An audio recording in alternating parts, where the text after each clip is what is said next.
This episode originally aired on August 5th, 2021 on Patreon. Our lawyer is on the show today, Bob Motta from the podcast Defense Diaries, one of my favorites. Go check that out. Oh, yeah? Like two birds, one stone. Got to come up and see one of your shows, and then I can grab a drink with them. That'd be good, yeah. It remains to be seen the next time I have a show in fucking Syracuse, but...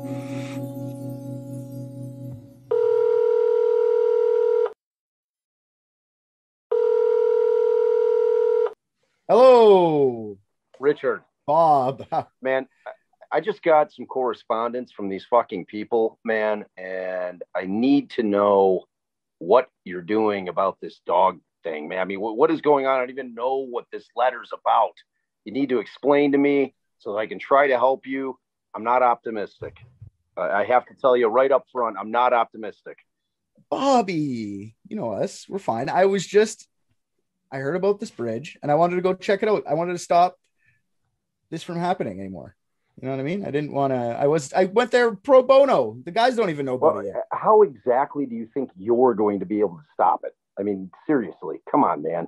I've been knowing you forever. You ain't stopping shit. You and I both know that.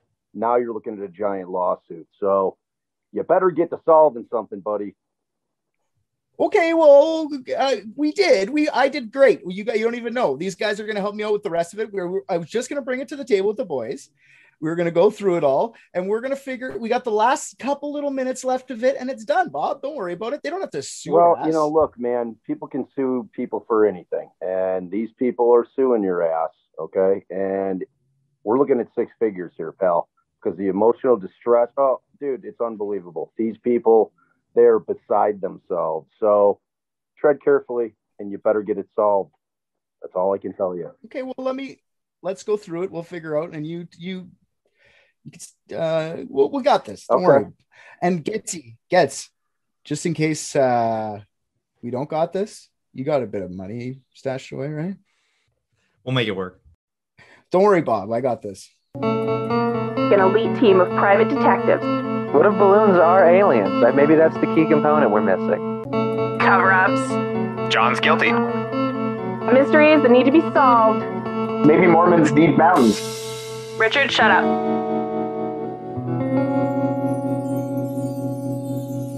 All right, so I'll tell you what I've been up to, guys. I went down and checked it out. So the Overton Bridge, it's in Dumbarton, Scotland. Okay, it's a bridge and it crosses over the Overton Burn, which is a river, and it connects the east and west side of the Overton Estate, which has a castle on it. All right. To the locals, this place is called either the Death Bridge or the Dog Suicide Bridge. Now, since the 1950s, there have been reports of upwards to 600 dogs have leapt to their death from this bridge. All right. What is making the dogs do this? Is it a clever scent? Is it optical illusions? Or is it something much more sinister like the paranormal? Probably not that one, but... Probably not paranormal? Yeah, it's probably not that. But I'm open to the theories. We'll get into it, I know. Okay.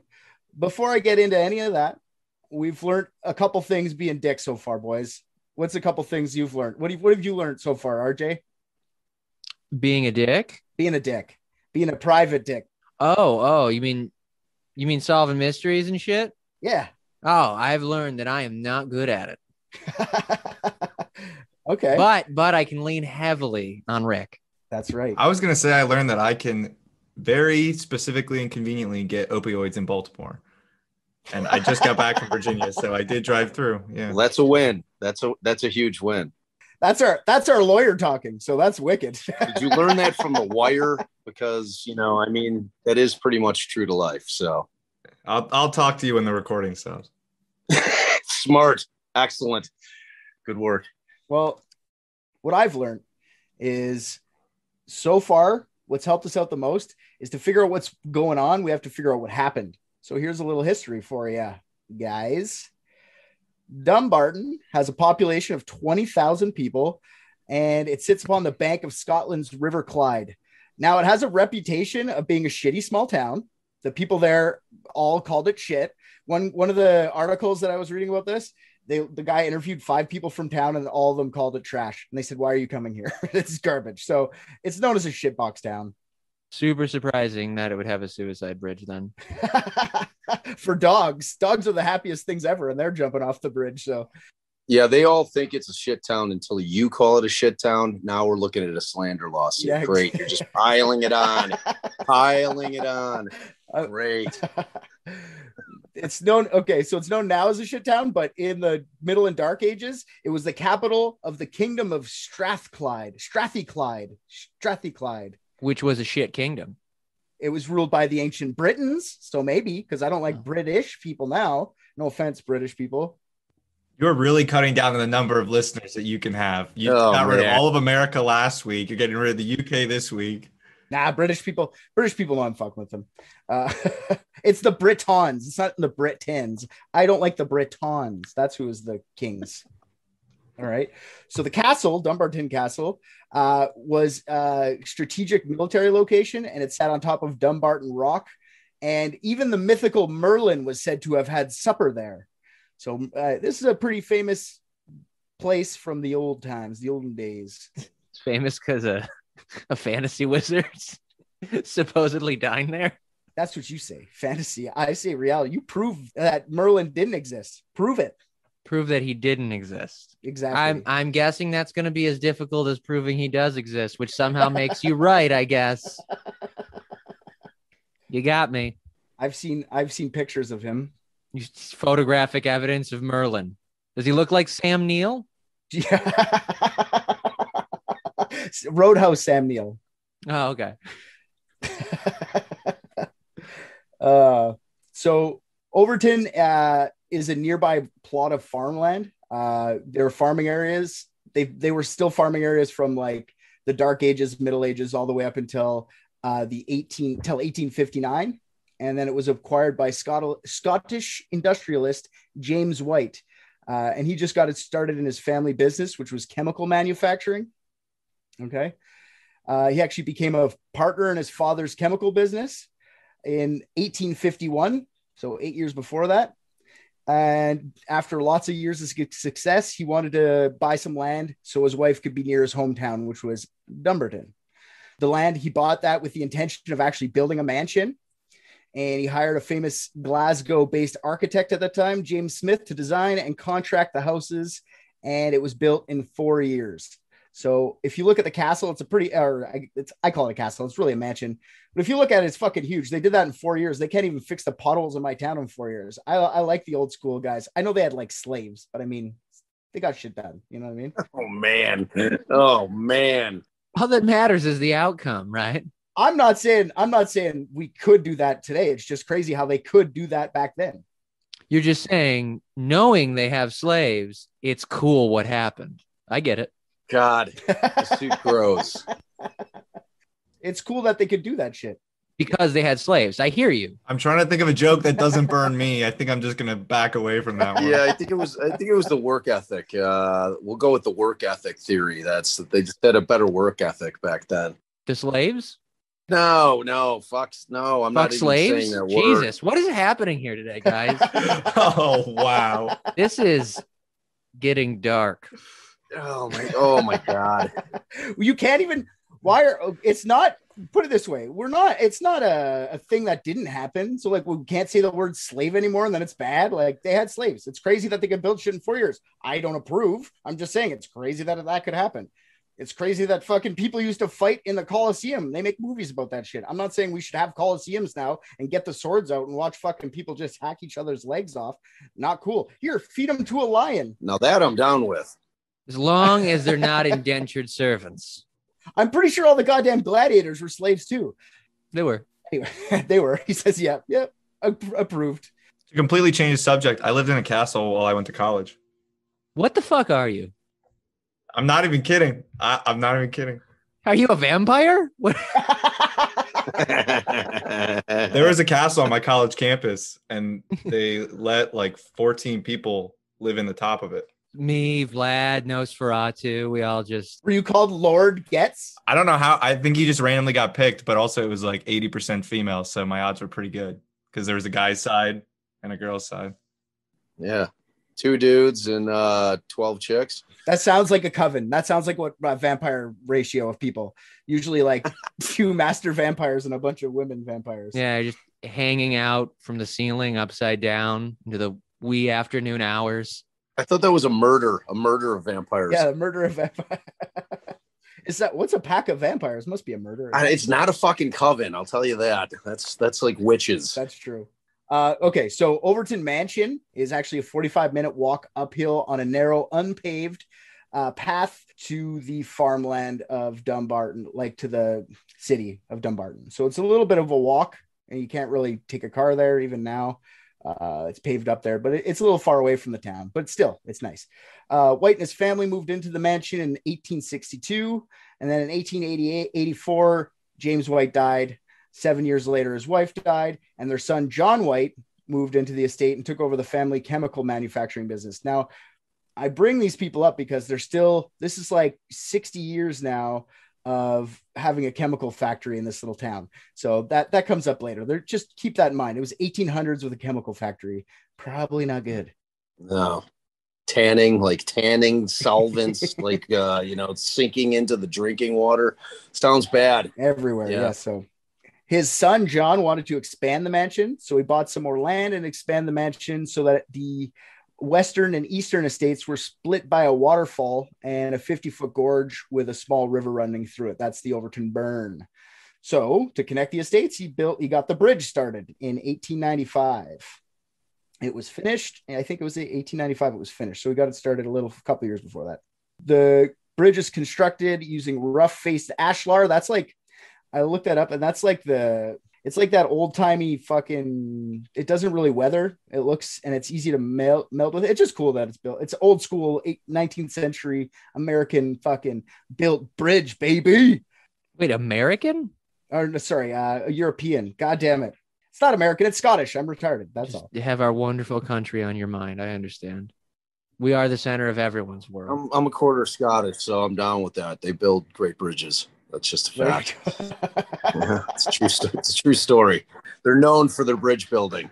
Oh, and by the way, that's Sam Elliott, not Sam Neill in Roadhouse, just for the record. I was saying Sam Neill because he played Merlin in the television show Merlin. Right, but then Richard said, "Oh, but..." Yeah, I let that one slide because it made no sense, so I didn't. I was thinking Sam Elliott. Yeah, well, clearly, because that was who's Sam Neill? Which one? Oh, Sam Neill's like the guy from fucking Jurassic Park. Yeah, he's got the pan face, like the big round head. However, I would watch a reboot of anything that Sam Neill was in if his character was then played by Sam Elliott. Exactly. Bingo. Me too. It's the weirdest. Just to hear him talk, I don't even need to see him. I just need to hear him speak with that gravelly voice. Exactly. Yeah, guy's a champion. Beautiful man. While we're detracting, a group of vampires is called a brood or a clan. Very well played. Yeah, just a little sub mystery in there. Thank you. Good job. Thank you. Did you say 600 dogs? 600 dogs on the high end. Don't worry, I get to do it.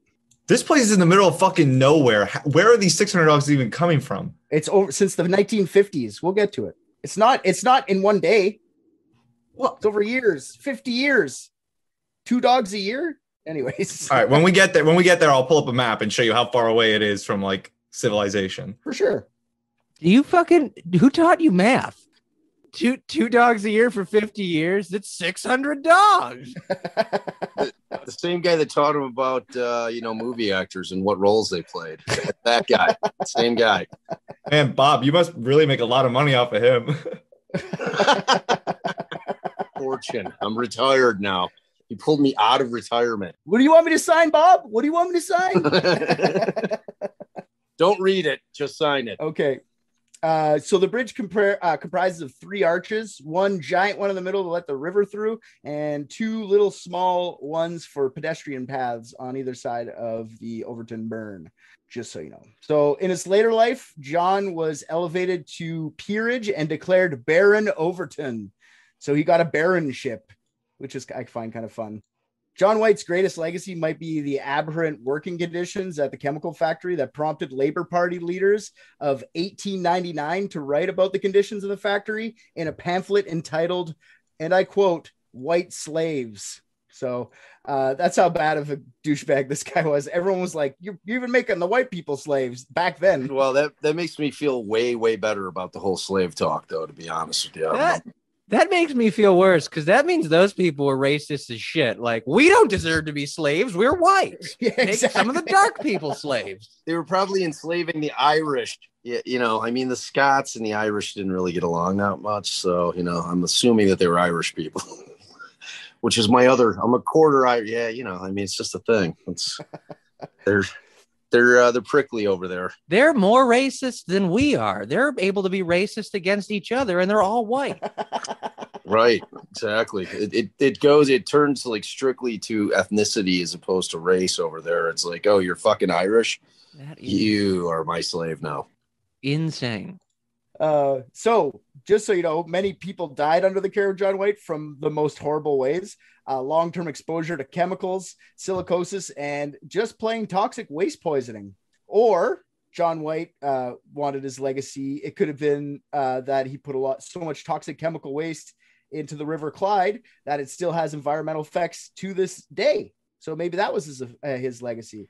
Is it possible that the chemicals are the reason he's barren? I see what you did there. Did what?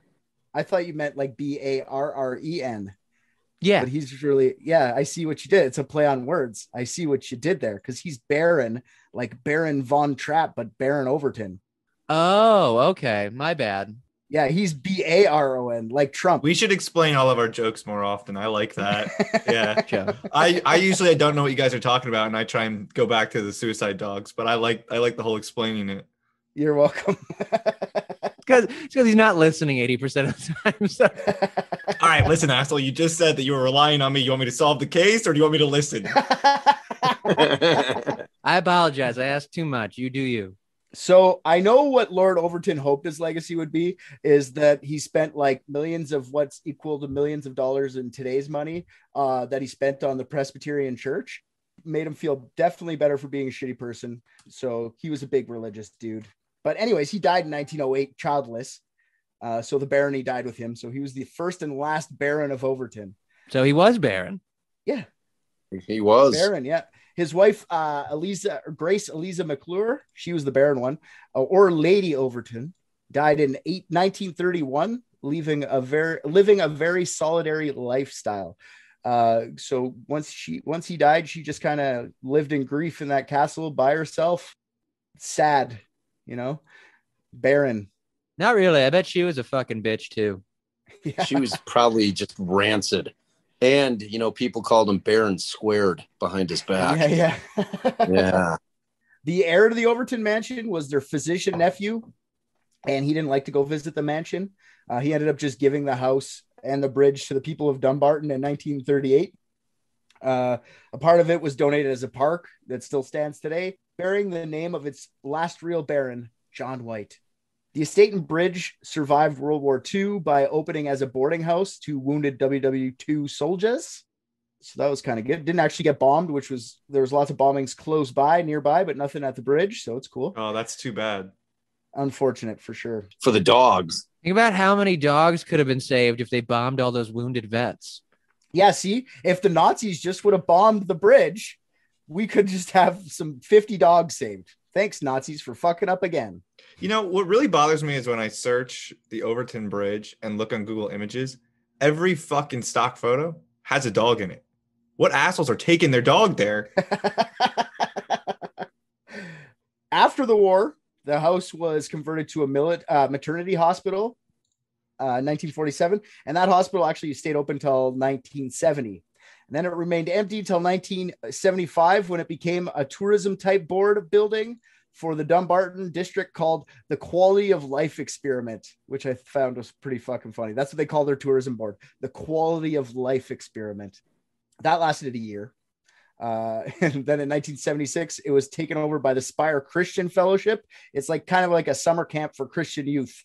I would just like to clarify something. I thought you were saying Dunbarton. I didn't realize it's literally spelled Dumbarton. Dumbarton, yeah. Like the word dumb. Yeah. Dumbarton. Right. Fuck. You had to pretend like you already knew it. You're making the Americans look bad, man. The Spire Christian Fellowship worked on the nature trail surrounding the facility, and they are now still a kind of a tourist attraction, along with the park, the mansion, and the bridge. Then in 2001, the house was bought by Christian Center for Hope and Healing, an organization run by Bob Hill, a Texas pastor. So Bob's the one trying to fucking sue us, this prick. Bobby. Bob still owns it, not Bobby, the other Bob, fucking Hill, douchebag. And he's from America, Texas pastor. Oh my God, it's Hank Hill's son. Is that what you're telling me? Bobby? I didn't even think of that. The boys just ain't right. Bobby? Well, now we know. Now, I always wondered what happened to Bobby after King of the Hill stopped running. Now I know. Yeah, the Dumbarton people think he's a cult leader, which is kind of fun. I hope Bobby Hill is a cult leader. According to their website, though, it's just like a family service place. Like it's for moms running, like single moms running away from their like abusive husband, like a place like that, like a boarding house, you know, shit like that. It has a bunch of family services like that. So I don't know what that means. They get them in there and then they indoctrinate them into their cult, and then they have little kids and shit. I don't know. It could still be a cult from what I know. So the Overton house moonlights from time to time as backdrops for movies because of its architecture and still standing. So I don't know. It was Cloud Atlas. Is the house there in Cloud Atlas at the beginning and at the end? Like, I don't know if you guys remember that movie, but That was a really shitty movie, right? Yeah, that's weird. That's the claim to fame. yeah, it's done a bunch of TV and movies, but that's the biggest movie it's done is Cloud Atlas. Wow. First it kills 600 dogs and then it kills that fucking movie. That's crazy. Yeah, I know. Well, Sam Neill saved it, though. He was in that movie. Was he actually in that movie, or are you just being No. Yeah. Many locals still walk the area, tourists and various other looky-loos because of the bridge's fame. Like I said up top, for 60 years, there have been dogs jumping off to their death. This phenomenon has only gone widespread media attention since 2005, when 5 dogs jumped to their death in a 6-month period. They're jumping for no apparent reason at all. These dogs will jump the retaining wall right into the shrubs and rocks approximately 50 feet below. Some say the dogs, lucky enough to survive, run back up to the spot on the wall and jump again. Wow. Donna Cooper, dog owner whose dog Ben jumped off the bridge in 1995, in front of the entire family, including their toddler son, which was traumatizing for the little guy. Ben didn't die from the fall, but he was injured so badly the family had no choice to put down the dog. Not the livestock, George. Cooper is their kid, says that for years after the death of Ben, he would ask his parents if Ben's broken bones had been fixed in heaven. How was that note ever recorded? It's in the article, like straight up. That is such a weird tag. Yeah, it's a very strange anecdote about the story. A young boy named Coop asked if his dog's bone healed. Yeah, I wrote that wrong. Cooper's Donna's last name. I wrote that wrong in my script here. The kid that doesn't say the kid's name. Yeah, it doesn't say the kid's name. Maybe it is his first name. Maybe his name's Cooper. Cooper squared. Yeah, Cooper. Yeah. Donna Cooper, what she did is she put up a sign on both ends of the bridge that read, "Dangerous bridge. Keep your dogs on a lead." And it's still there to this day. She did that in 95. I've seen reports say that 600 dogs have jumped from the 1950s till now. I've also read that there have been 50 dogs that have died. So 600 have jumped, 50 that have died. It's got a really good survival rate. Pretty bad. Not terrible. I mean, it's not bad. Richard, it's more, it's if you don't know percentages, it's a lot. Is it COVID percentages? Many dogs to few dogs. Is it COVID percentages? Am I doing it right? Am I doing this right? So in the 1995 jumping of Ben, that's actually the earliest account in the media that I could find. I dug around as much as I could. So they say from the 1950s, but I mean the first one I see is 95. Dogs aren't the only people dying on this bridge. Really? Wait, dogs aren't people. Sorry, dogs aren't. Yeah, they are. Dogs are my people. Dogs are my people. I thought they were your people too. Well, they are, but they're not people. Just because you share an IQ and drinking habits with them.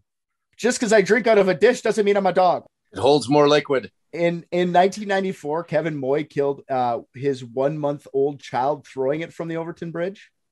Moy came to believe that his son was Satan himself because of a birthmark on his kid's face. So to prevent him from bringing pestilence to the world, he just had to kill the kid. Yeah. Well, a true hero then. Thankfully he got rid of that. Followed through. Otherwise, for sure, I agree. I mean, like, can we just verify that guy wasn't a veteran of some kind of armed forces before we call him a dink? After he threw his kid off the bridge, he actually tried to jump himself. He was stopped by his screaming wife. His wife actually stopped him, which I would have been like, if that was my wife chucking my kid off the bridge, I would have been like, you go too, fuckhead, right? But yeah, shit, I would have pushed him. Yeah, exactly. Whoops, he jumped too. He followed him right in. He was detained at the Overton house, so they got security after him. When he got there, he tried to slash his own wrists. So Aegon, his son, actually died the next day at the hospital from trauma because he survived. So they actually thought he might live, which is fucked. During the 2-day trial, was not to determine if he was guilty of killing his son, but if he was criminally insane. So the insanity defense. He sat there expressionless with his psychiatric ward nurse beside him. They did find him not criminally responsible, found insane at the time, and was sentenced to psychiatric care until found to fit leave by medical staff. So there was no actual year amount. He had schizophrenia. So I get him. He's sick. But why the fucking dogs? Okay. We got 6 theories here. Theory number 1, the dogs are actually suicidal. Now, if this is true, what I think is they either know that they live in Scotland or have been recently told they live in Scotland and can't come to terms that they are now Scottish. It's a green, very green country. Yeah. If you're Scottish, you're required to wear a kilt. No dog wants to wear a kilt. All right. Well, fuck, dude. Kilts are awesome. If I was forced to wear one, I'd have suicidal tendencies too. So the bridge just seems like a good place as any to go through with it. If there's suicide, I'm joking, obviously. Dogs can't be suicidal, but people do think this theory, like the dogs are just suicidal. Dogs can't be suicidal. They're not self-aware enough. Dogs just are happy all the time. And they also get joy from very simple things. Right. And typically if when dogs are ill, and they're not feeling like they're going to live for much longer, they usually find a bridge, quiet place or a bridge. And they're like, fuck it. I'm calling it. I'm calling this shit. I saw some other asshole dog do it. I'm going to try it. Yeah. I agree. The suicide thing is a non-starter. No, it's not really, like you said, dogs, if they get suicidal, which what they kind of call it when they can experience heavy grief too and just not eat. They'll just go hide in a corner and just like, if they're like, do you remember that book Where the Red Fern Grows? Do you know that one? Dude, it's like my favorite book of my youth. Like no bullshit. Me too. So I swear to God, I just auditioned for a thing for like a play thing, and they're like, read a book. So I brought Where the Red Fern Grows, and I read the part where the other dog dies, like after the first dog got killed by the bobcat. You did not. I swear to God, I'll show you. That's crazy. Richard knows how to read. It's Old Dan and Little Ann. Yeah, I mean, dude, it's a class. Have you never read that? What the fuck's wrong with you? No, Jesus. it's amazing. It's 100 pages. It's great. It's a great. Yeah, it's an amazing book. It's great. Kid, saves in this tin can because he wants to buy these 2, red bone hunting dogs that hunt coon. Dude, it's an amazing book. Yeah, it's my second favorite from a kid. My favorite is Treasure Island. My first was probably The Outsiders. I loved me some S.E. Hinton, man. Stay gold. Second, theory number 2, dog whistle. Some people say it's due to the design of the bridge, and from time to time when the wind is blowing just perfectly, the dogs hear a sound and are compelled to jump off the bridge. So you know how dogs have different hearing than us? Mm-hmm. An acoustic anomaly is what they're calling it. Other people who believe in this theory point out that there's nearby telephone lines that could be making the sound, and they even think it might be the nuclear base at Fastlane. I guess it's not that far away. Could be making the sounds as well. Acoustic experts have actually gone there though to check the phenomenon out, and they haven't heard any type of dog whistle. But that doesn't mean that they were there for long enough. This would the naysayers say they weren't there when it was happening. Yeah, but that's bullshit because it implies that all dogs respond that immediately to a dog whistle, which is just 100% not the case. Not at all. I've never seen a dog jump at like leaping. We bought a dog whistle for our dog, and all she did was the head cock thing. Right. Yeah, she didn't kill herself. So And RJ was trying pretty fucking hard. I was blowing it. I was like, please, I can't keep buying this fucking food. I even brought her to the fucking bridge. To the bridge. Yeah, that was my mistake. We were doing it on a cliff. I think we needed the bridge because it Clearly. Yeah. it's a little bit more melancholic and dramatic. So theory number 3 is paranormal activity. So here's some statements from dog owners whose dogs have jumped off the bridge. Quote, something overcame Bonnie, and as soon as we approached the bridge, Bonnie froze, then became possessed by a strange energy and ran and jumped off the parapet. Another owner said, it happened instantly. My dog cleared the parapet without even touching it. Something went through it like a poltergeist. Scotland overall is known to be superstitious. It is the home of the Loch Ness, lest we forget. So what they did in 2005, the Scottish Society for Psychical Research sent teams to investigate the bridge. Oh, Jesus Christ. Now, what they reported was ghost children grasping at legs to those crossing the bridge, and one unhappy ghost man, 2 Victorian ghost women, one wearing a white shawl and one wearing a gray shawl. Big day for the Psychic Society. Yeah, exactly. They really filled out the old spectral scavenger hunt. They didn't find any ghost dogs, though. That's what they said. They found every other thing but ghost dogs. No ghost dogs. So wait, they went there and they were like, look, guys, I'm sorry to say it's not supernatural. However, we did on our way, because we're so good, find 2 ghost guys, some ghost bitch, a couple of ghost kids. But it's unfortunately the dog thing isn't supernatural. Well, all dogs go straight to heaven, so there's no ghost dogs. Oh, that's fair. That's true, because that is true. Yeah, we all know that. True.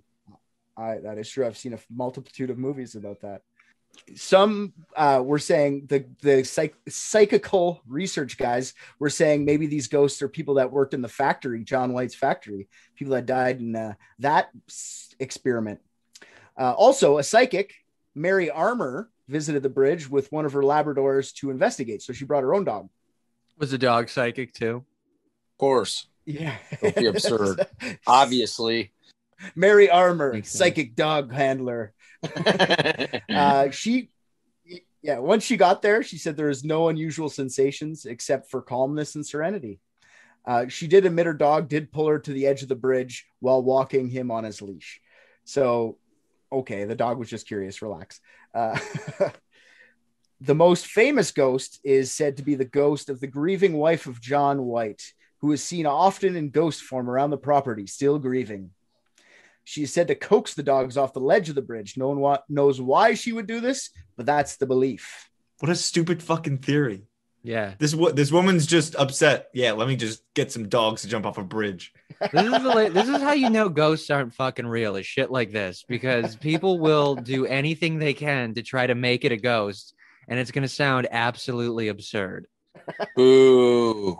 The fucking, the wife of the guy who's named after the bridge. Yes, that lady. She's got a bag of kibble underneath the whatever the fuck you call the under of a bridge. The underside. Yes, the underside of the technical term. The under of the overturn. I'm trying to find this guy's name so I could show you guys something. Where is this cocksucker right now? This is this Lady of Overton theory is brought on by this guy named Paul Owens. He wrote a book on the subject. It's called The Baron of Rainbow Bridge. That was actually, before you explain this, I know exactly what you're going to tell us what it was, but that was actually my theory before you even started talking. But now I'm like 99% sure I figured it out. Damn, this website is from 2001. Oh, yeah. Oh, for sure. But look at the guy. What the fuck? Scroll down a bit. What is he, an Italian magician? He looks like a 1840s Joe Pesci. He's got the Ralph Cifaretto haircut from The Sopranos. Guido, the killer pimp. Yeah. Kind of looks like Ricky Gervais, but he's wearing this fucking weird tie thing. Like, what is that? Was he about to eat lobster? What the fuck is this? Yeah. Oh, he's about to kill some dogs and throw them off a bridge. Paul Owens is the one murdering the dogs. I like that. Yeah, just so he could write up. But what is that picture? Bill Pullman. That's what he looks Bill like. Pullman, He looks like Bill Pullman. Like people believed the dogs are going off the bridge. Is that what he thought people were questioning? Yeah. Oh yeah. They're all going straight to Asgard, except if they don't die immediately, they have to try again. Okay, so I love this. I love this guy. Not only is he the author of that, he's a teacher of religion and philosophy, and says he's been studying this for 11 years, and he's convinced that it's the ghost. So he's been studying this for 11 years. So there's a counter on the bottom of his website that tracks how many visits he has. Yeah. His total visit number is 8,238. Since 2001. Yeah. 2001. I've probably put on like 10. His website was created, it looks like, in 2014. So Richard, do that math for us real quick. 7.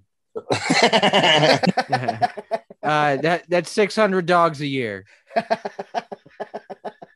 I mean, I want to know who's the asshole who actually, instead of trying to stop their dog, took that picture of that black and white dog leaping off the bridge. It's a Photoshop for sure. Yeah, I mean, it's an action shot. We need an action shot. We knew the history of the bridge, but thought, there's no way dogs jump off. As soon as we said that, we saw Sophie jump off. So I assume that's Sophie just leaping off the bridge, his own dog. I love how everybody in line for his book signing is a 70-year-old woman.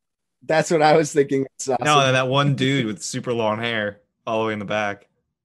That guy's got a beard, though, so I feel like he works the sound for the event or something. Everyone else there's the only 4 tickets this guy sold. Yeah, he's just there to heckle. I used to be the roadie for Led Zeppelin. I was Metallica's roadie for 6 months. I like when authors normally do book signings and they have a bunch of books on their table. This guy has 1 book on his table. Well, 2 books in the one he's signing. That's the total number of books he has. Yeah, that guy looks like Bill Pullman with Ralph Cifaretta's fucking haircut. That's what it is. Bill Pullman with Ralphie's haircut. Yeah. Who designed the cover of this fucking book, dude? Maybe it was the same person who designed the website, which was Opal Weenus. All right. Even the dog expert you're going to learn about very soon, David Sands, admitted when he had brought his dog up there, the bridge had a special feeling. So maybe there's some sort of dog hating ghost at Overton. I don't know. I'm going to go with no, but maybe. You never fucking know, right? Rejected. I'm with you. Number 4 is kind of it's a thin place. Theory number 4. Now this is kind of paranormal, but it's also mythological. I could have put it in the paranormal, but I gave it its own little section because I found it funny. So the Overton estate has long endured. The Overton estate has long endured rumors of supernatural happenings in local Celtic myth. So during the Dark Ages and stuff like that, that farm was considered to be a thin place. In Celtic times, meaning it was a weak point between 2 worlds, material and spiritual, heaven and earth, Asgard and whatever the fuck the other one is, Midgard and Asgard. That's what it is. The famous poem, The Rainbow Bridge, describes a bridge where dogs cross over to the afterlife. So maybe this bridge is just put in that thin spot, and these dogs see their counterparts in the afterlife and just want to go visit them. I don't fucking know. It's a thin place, you know? Yeah. I'm going to go hard no on that one. Yeah, me too. But it's fun. No, here's this thing. It's not quite paranormal. It's incredibly paranormal. It's only paranormal. It's just like it wasn't going with the ghost theme, you know? It was going with like it's just like a different dimension. So it was kind of a different paranormal, maybe I should have said. Not paranormal, just spiritual. Yeah. What's your sign, Bridge? All right. Number 5, a minky smell. The smell. In 2006, a Scottish Society for Prevention of Cruelty to Animals sent Dr. David Sands to go find the answers. Dr. Sands is a canine psychologist. What the fuck? Yeah, exactly. This would probably make him one of the only people that properly trained to investigate the theory if dogs were committing suicide. So they got a dog psychologist. Isn't that a fun God, thing? what a snake oil salesman. I mean, are you fucking kidding me? How could I'm getting it? Like, I mean, they can't communicate with us. Like, his eyes look sad. His eyes look sad. I've diagnosed your dog with depression. Great depression. Great depression. Here's $600 worth of pills. Yeah. And my bill is $1,000. Wow. Yeah, exactly. That's something. Yeah. So, anyways, when he got there, he brought his dog, his little dog. Walked the bridge. Like I said, the dog. It felt eerie to him, but he looked around at the bottom of the bridge and he found scratch marks for the European mink underneath the bridge in a mossy area. So all dogs involved in the suicide attempts have been long snout dogs. The longer snouts mean they can smell better. Sniffers. Okay, it's been like houndy dog. Yes. And all the incidents happened on sunny, clear, and dry days. So there wasn't any rain or anything like that. Big, sunny, smells can fly through the air kind of days. All right. So with all these factors in place, Dr. Sands did some experimentation. He took 10 dogs of different breeds that had long snouts, and all the ones that kind of jumped off the bridge, all the breeds that jumped off the bridge. And then he put 3 plastic containers, each with their own unique animal smell. One of them was the mink. The other 2 was like cow and chicken. I think it was something. I can't remember what it was. It was something else. I don't fucking know. I didn't write that. 7 out of the 10 went straight to the mink smell. Wait, can you clarify that though? Did he put it at the bottom of the bridge and try to see if they would jump? No, or he just... That's what I thought. There would have been a real PETA problem there. He was in a room. Right. Yeah. Yeah. It was a controlled environment just to see if the smell draws the dogs. It wasn't like... Okay, so he just proved that dogs can smell. Well, no one knew they could prior to that experiment. So, but what I want to know is how they felt about the mink smell. You know, what were they? I mean, he is a dog psychologist, so we're bound to find out. I was just gonna say, minks are the only ones who can actually communicate to dogs in their register, and they're the only animal that knows what the racial slur for dog is in their language. So they can hear it and they go after it in this angry... The dogs hear dink and they're just fucking off. Yeah, exactly. Yes. You mangy cur. Yeah, so here's my thing with that theory. I like that theory, actually. I mean, it's plausible at least. But like, so say for instance, like my dog hates water, right? So if I'm in a swimming pool, like that fucking guy knows. Like he's not jumping into the pool because he fucking hates the water. You know, it's like the dogs can sense like danger. Yeah. So the scent of so Dr. Sands proposes, since the days were nice and dry, the scent of the mink, who anally secrete wherever they go, by the way, would be easy to detect with long-nosed hounds. So apparently minks just fucking have a weird, gross gland like a skunk. I didn't know that. Since they're dogs, because when he had his dog up there, he put on a GoPro on it. And his dog's like a little poodly dog. It's not like the same kind of dog, but he definitely put a GoPro to kind of get a view from what the dogs would see.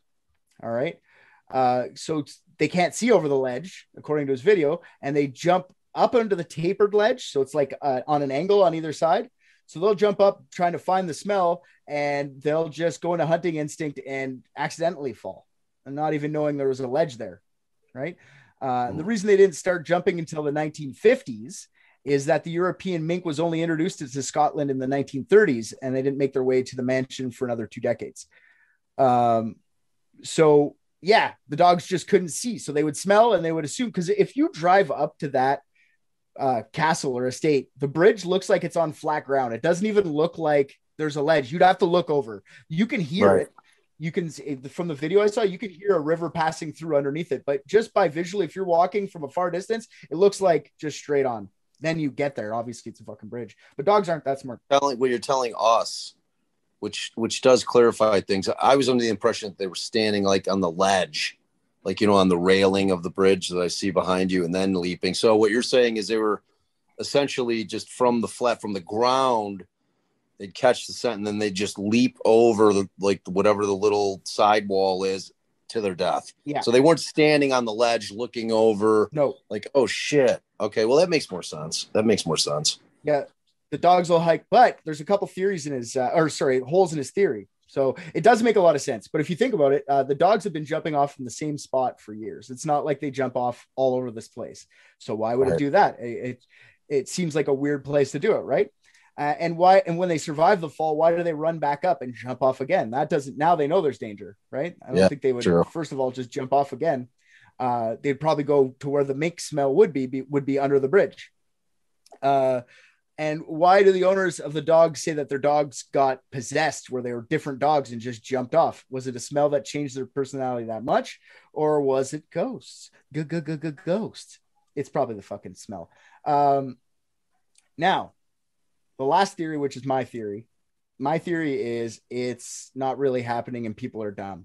First thing I did is I Googled dog fall off cliffs and my search engine fucking almost exploded with like a million stories of dogs accidentally falling off of ledges, jumping off of ledges, falling, doing ledge shit. This could just be a perfect storm for the dog to fall. Okay. The bridge is barely noticeable until you look at it from the side, like I said.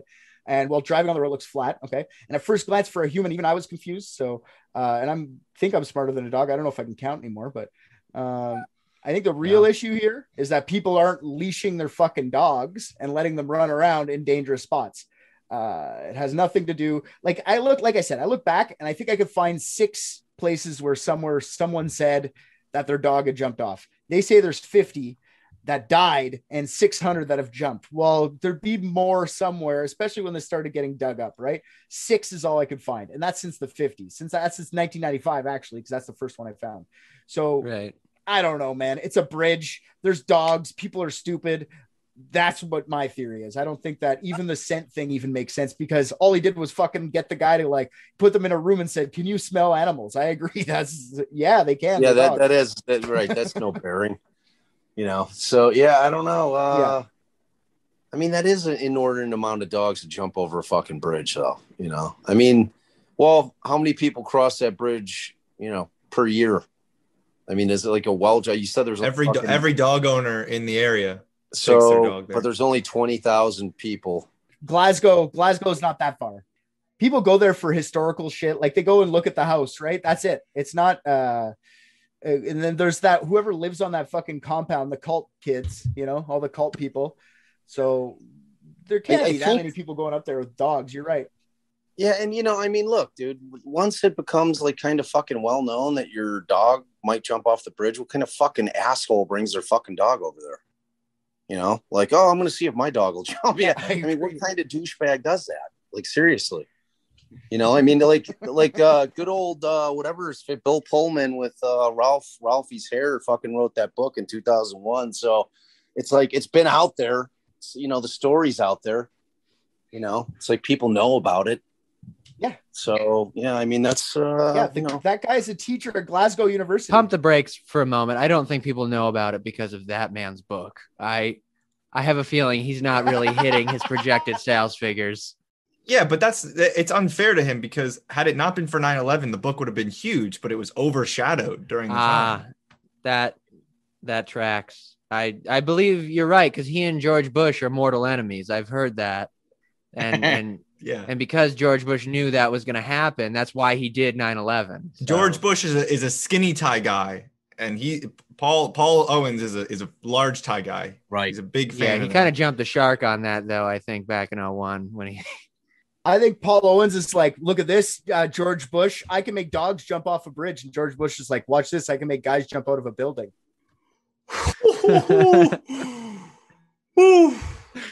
God, you were so worried about upsetting veterans and.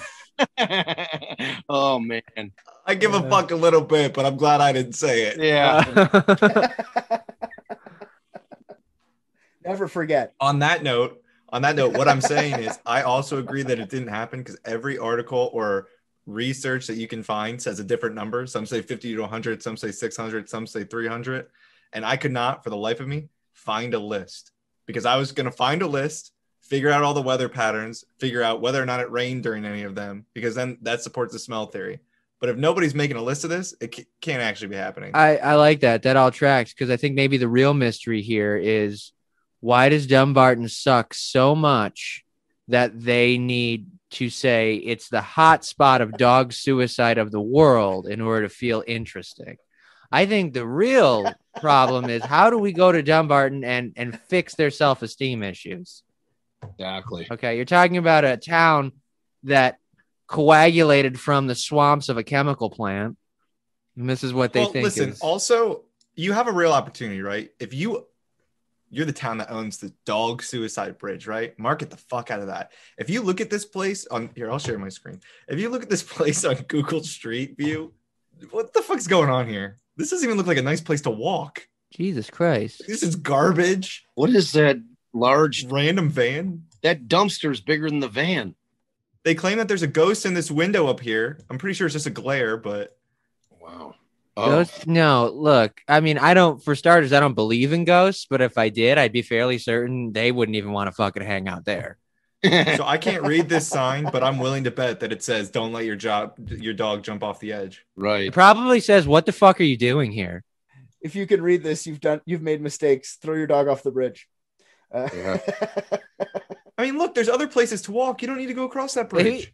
Maybe that is what it was. Maybe it was mercy killings. Yeah, you've got to either spend $4,000 to have a surgery on your dog that's not going to work, or you bring them to the Rainbow Bridge. They probably weren't even sick. They probably were just like, there's no way we're getting out of here. It's okay. You joke. You'll never be happy. But in the rare, like 1 to trillion odds that actually is the Rainbow Bridge, probably the best way to let them go. Right. Yeah, that's true. If it is the Rainbow Bridge, you know what? We're actually, if you don't do it, you're kind of mean, because they could die in any number of ways. But at least if you bring them to the Rainbow Bridge and hike them off there, and then it takes years to get a flight for a dog to Dumbarton. Right. Yeah. Yep. You might take a ship, especially with COVID. I mean, there's probably a backup. Yeah. How many have died since COVID? Over 50% of dogs that are carried in the underbelly of an airplane die. Yeah. Yep. I would never fly my dog. That shit is horrifying. Fucking, it's not heated down there. You're in the fucking belly of the plane. It's like cold fucking. They drug the shit out of them. Yeah, but there's a lot of minks in the belly of the plane. So that's. Oh God. So they die getting called slurs. That's terrible. Mangy. It's the ghost minks. It's the ghost minks coaxing them off with slurs. That's what it is. Jump off the plane, jerk off, you mangy cur. Jump off the plane. Yeah, I'm with you on the bullshit stuff, though. Like, I honestly can't even get her to jump off the bed when I call her name. So right. I don't see a mink getting silly. And that's the most she'll move for the rest of the night. Yeah, I think it's a way somebody saw it happened a couple times in a row. So everyone's like, it's haunted. If you want me to get honest about it? Like, I think just it built itself up way too quick. And then I don't know about this fucking Paul Owens guy. That's the main weirdo to me. Like, no offense, Paul Owens. Like, I hope you get at least one sale of your book from this, because I'm just taking the piss out of you. You believe what you believe. But I mean, also, this isn't even a fucking castle. It's a big house sided with concrete. Like a fucking estate with like drive it. Yeah. You know? I'm sorry. I apologize that we don't know what castles look like Baron fucking gets. Oh, yeah. We couldn't all go to Vampire University. Right. Hey, man, get cultured. I don't know what to tell you. Major in hematology or whatever the fuck. Brooding. Hematology. I've heard your evaluation of this case, and I find it wanting in every single way, shape, and form. So, I mean, my legal analysis, the final analysis, is that y'all are fucked. That's what's going on here. Y'all are fucked. Start hitting that Patreon, people, because these guys are going to need it to pay this lawsuit off, because they're going down. Getsy, do you think you can cash in any of those lemonade beers or whatever the fuck it was? Do you think watermelon beers? Can you cash in some? I think I can get us some resale value to cover the case. Now for the 9/11 comments, we might be a little fucked. Yeah, I mean, you're gonna have that big drawer full of bearer bonds you have. Would it change anything if I said a follow-up theory in the 11th hour here is that people in Scotland nationwide are fucking their dogs. Oof. And that's Lord. probably the reason that they're Lord. Oh my. I think they tend towards the sheep. That's what I hear. Oh, okay. That's All true. right. So to be clear, I did not save it. I hear Yeah. that My bad. Dog trying to escape from the constant anal abuse from its owner. I mean, maybe it's a theory. Yeah, I mean, I'm just going off of mostly the dog Richard has behind him. It looks like it's finally happy. Right. It's wearing a shirt. Yeah, it will never have to again. I'm free. Yeah, that's the same shirt that somebody would put on their little boyfriend slave or something. It's like Right. it's like something fucking Dahmer would dress one of his slaves in. Oh man. Before he ate him. Yeah, exactly. So that dog got out before it got bad. Yeah, exactly. Dog was smart. Well, what are you gonna tell him? You just gonna tell him we'll pay his fucking lawsuit? You want to settle something out of court? Just tell him I'll give him a fucking Patreon or something.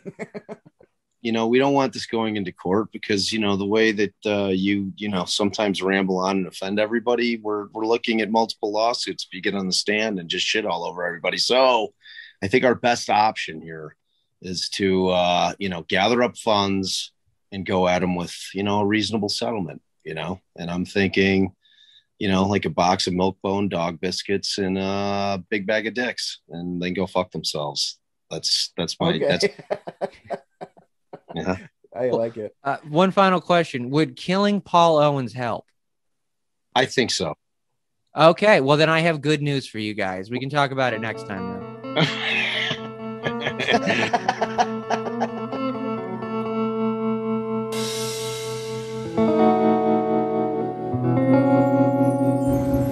I just watched Private Dicks and I think RJ's the funniest. What? Come on. Hey there, all you private dickheads. That's probably not the name we're gonna stick with. Anyways, RJ here. I am here to tell you thank you for listening to another episode of Private Dicks. If you liked what you heard, go on Apple Podcasts, Spotify, anywhere they take your reviews, drop us 5 stars, say something nice. Also, what you just heard was from last season. If you want current episodes as they're dropped, head on over to patreon.com and search up Unethical Podcast. That's our mother podcast. I was not aware Private Dicks was a spin-off. I'm going to renegotiate my contract.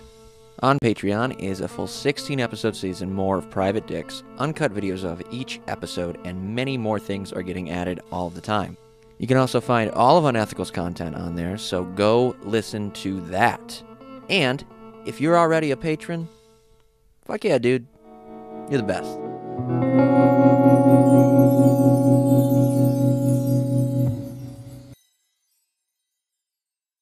Hi, I'm Celeste. Hi, I'm Richard. Hey, I'm Christy. And I'm Tally. We're the hosts of Unethical Podcast. Every episode, we take a humorous dive into a case study that poses an ethical question, like, should mentally ill murderers ever be released? No. We discuss what the outcomes of these cases are and what they should be, with a unique guest host every episode. Richard needs some more testosterone around here. Nah, I think it's mostly coming from Celeste. Girls are mean. Our podcast is no holds barred, true crime, comedy, adult content, and definitely not for everybody. But like most people aren't like can handle swear words and stuff, right? Am I right about that? No. No. You can subscribe wherever you eat your podcasts to listen. Follow us on Instagram, where we post our teasers to guess what's coming next. And join us on Facebook to get involved in the conversation. Welcome to Unethical Podcast.